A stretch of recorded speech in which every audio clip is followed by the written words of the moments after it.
Hello hi നമസ്കാരം. എല്ലാവർക്കും സുഖമാണെന്ന് വിചാരിക്കുന്നു. ഇത് കണ്ട ഒരു കായ കൊണ്ട് ഒരു ലോഡ് പലഹാരം ഉണ്ടാക്കി വൈകുന്നേരം സ്കൂൾ വിട്ട് വരുന്ന കുട്ടികൾക്കൊക്കെ കൊടുക്കാനായിട്ട് ഒരു അഡാർ ഐറ്റമാണ്.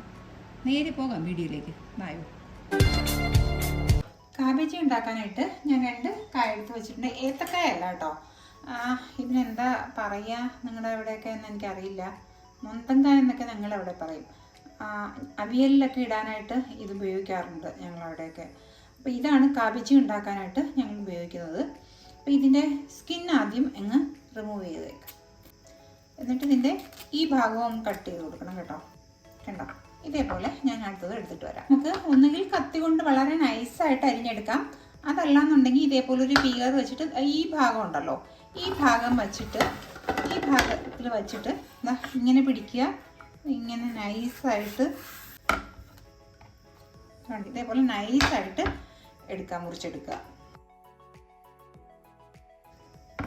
ഇത് കട്ടി ഒട്ടും കൂട്ടരുത് കേട്ടോ. ഇതേപോലെ എന്നാൽ മാത്രമേ അതിനൊരു കറക്റ്റ് ടേസ്റ്റ് കിട്ടുള്ളൂ കേട്ടോ. ഒരുപാട് കട്ടിയായി കഴിഞ്ഞാൽ ആ കായ വേകാനായിട്ട് ഭയങ്കര ബുദ്ധിമുട്ടാണ്.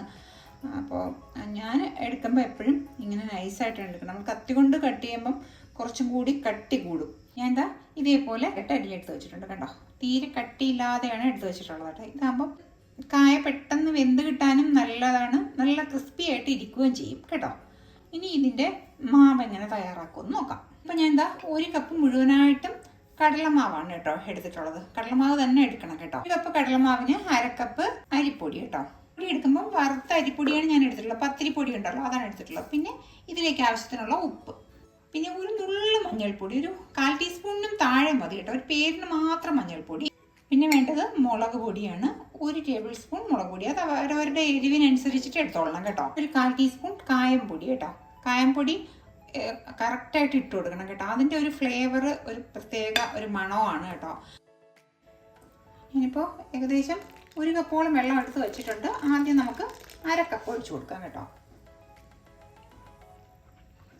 ഒട്ടും കട്ടയില്ലാതെ ഇതിനെ ഒരു ഫോർക്ക് കൊണ്ടോ അതേപോലെ അതല്ലെങ്കിൽ ഇതേപോലെ ഒരു വിസ്ക് കൊണ്ടോ ഏതെങ്കിലും കൊണ്ടിട്ട് ഒന്ന് നന്നായിട്ട് മിക്സ് ചെയ്തെടുക്കണം കേട്ടോ.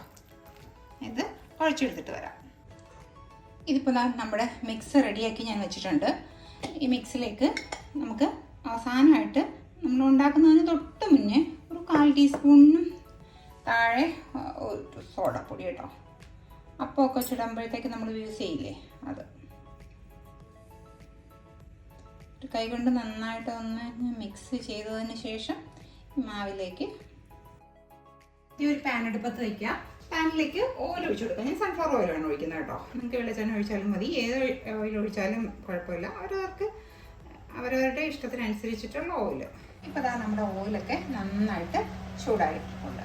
ഇനി നമുക്ക് ചെയ്യേണ്ടതെന്ന് വെച്ചാൽ ഇതിന്ന് ഓരോ പീസസ് ആയിട്ട് എടുത്ത് ഈ മാവിലോട്ട് ഇങ്ങനെ മുക്കി ആ മാവിൽ നന്നായിട്ട് ഡിപ്പ് ചെയ്തിട്ട് ഇതേപോലെ അങ്ങ് എടുത്തിട്ട് കൊടുക്കുക.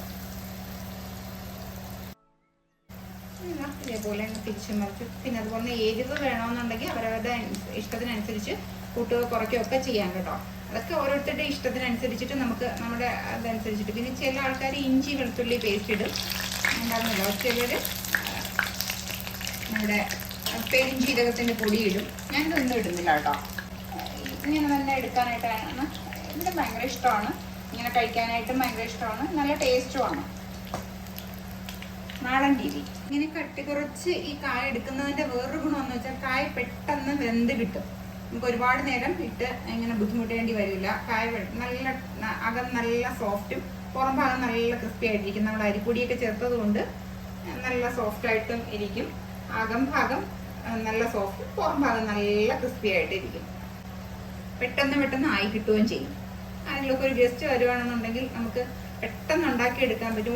ഒരു കായൊക്കെ ഉണ്ടെങ്കിൽ തന്നെ നമുക്ക് ഒരുപാട് എണ്ണം ഉണ്ടാക്കിയെടുക്കാൻ പറ്റും. ഇപ്പോൾ നമ്മുടെ 2ാമത്തെ ട്രിപ്പും ആയിട്ടുണ്ട്.